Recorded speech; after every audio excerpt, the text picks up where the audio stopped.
Hey, this is John with FixYourDirtBike.com, and this is how to service the piston on your 1994 through 2001 Yamaha YZ125. This is my quick point-to-point video. If you would like to see this service done in real time, I have that video linked below, as well as a link to the full top-end service. As always, parts and tools are linked below.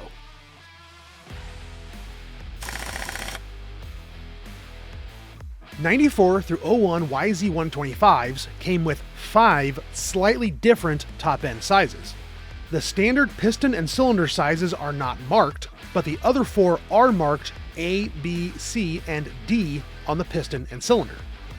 I will be showing the standard size because that's what I have. Start with your piston rotated to top dead center. Test the condition of the connecting rod, needle bearing, and wrist pin. Grip the connecting rod with one hand and try to rock, not slide, the piston side to side. If there is any play, you already know something is out of spec. Remove the pin clips with a pick. Wear safety glasses. A pin clip to the eye hurts like you would not friggin' believe! Remove the wrist pin.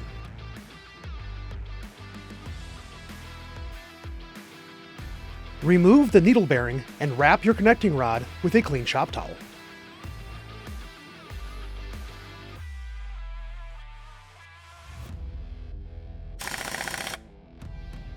Before purchasing a new piston, ensure that yours needs to be replaced.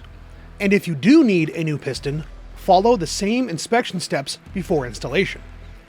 You never know if there's a flaw, and taking 10 minutes to measure beats the hell out of grenading your freshly built engine. If you need a new piston, just get a stock replacement.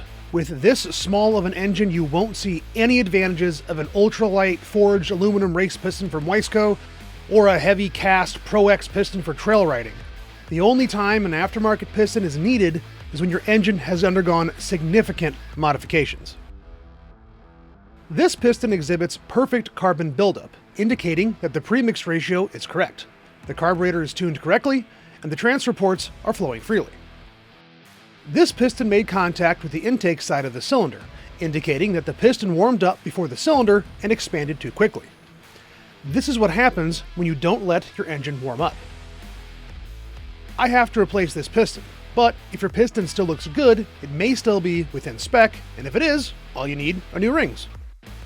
Your piston must be in perfect condition to reuse it. If one thing is wrong, it needs to be replaced.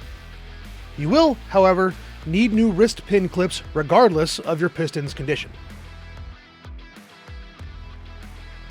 Before you bother cleaning your piston, make sure it's within spec. Measure your piston 10 millimeters from the skirt 90 degrees to the wrist pin. This measurement should be between 53.957 and 53.972 millimeters. If your piston is out of spec, it will need to be replaced, but don't throw it out just yet. Even though you will not be reusing your piston ring, we can use it to see what the engine has been up to. Take the old ring and roll it around the piston in its groove. Feel for any snags or binding. Reinstall the piston ring. Press the ring into the groove and then measure the ring-to-groove clearance with a feeler gauge. The ring should have a clearance no greater than 0.004 inches. If the ring-to-piston clearance is out of spec, the piston is most likely worn, not the rings. Repeat this process with the new ring. If the clearance exceeds spec with a new ring, the piston must be replaced. This type of wear is caused by ring deflection, which occurs due to improper lubrication from poor air-to-fuel ratio, incorrect premix ratio, engine braking, or a combination of all three. Inspect the piston crown for damage. If you find any, replace the piston. Inspect the ring grooves and locating pin. If the pin is damaged or missing, replace the piston.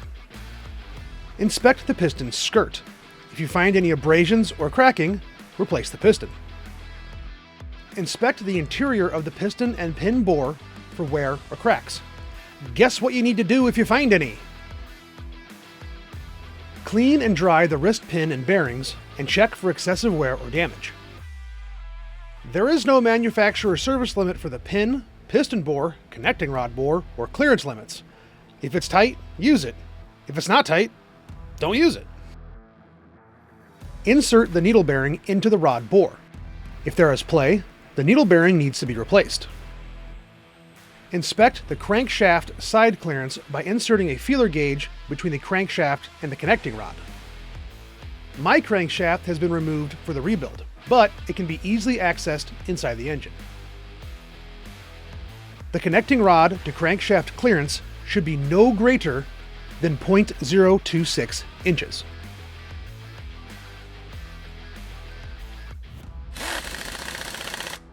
If your piston and cylinder are measured within spec, now we need to ensure they are within spec in relation to each other.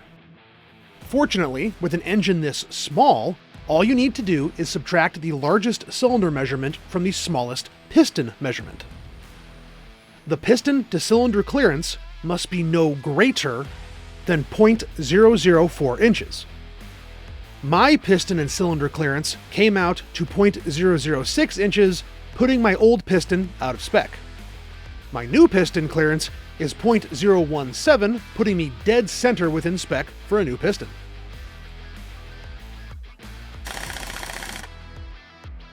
Before installing the piston ring, we need to ensure that the installed end gap is within spec. Insert the piston ring in the bottom of the cylinder and push it down with the piston so it inserts evenly. Measure the ring gap with a feeler gauge. The end gap should be no greater than 0.031 inches on 94 through 95 models and 0.047 on 96 to 01 models. If the rings are too tight, you can file the ends with a fine metal file or sandpaper until they are within spec. Install the first piston pin clip into the pin bore groove. Your thumbs and a small pick should work just fine, but be careful not to gouge the cylinder with the end of the clip. Rotate the clip so the opening faces up.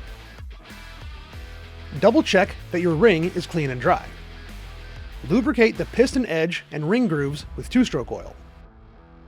If your ring has any markings, install it with the markings facing up. Spread the ring just enough to clear the piston and install straight down. Do not try to wrap the ring into the groove. Align the ring with the alignment pin.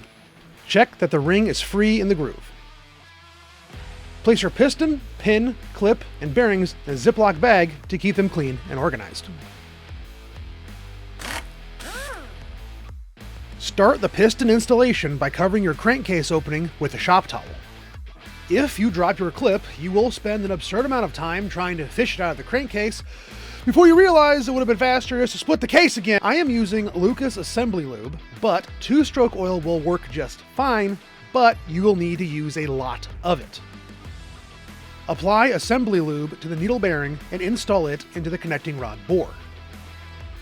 Old or new, your piston should have an arrow or the word "in" stamped on the crown. If it's an arrow, point it towards the front of the bike. If it's an "in," that side goes to the rear. Position your piston accordingly and apply assembly lube to the wrist pin. Push your wrist pin all the way to the opposite side pin clip. While wearing your safety glasses, install the second pin clip with the opening facing up. When installing the second clip, I did manage to scrape up my piston, but I was able to smooth it out with emery paper. With your piston installed, keep the shop towel in place until you install the cylinder. If you need any help or have any questions about your piston service, please let me know in the comments or send me a DM. Thanks for watching, and don't forget to like and subscribe.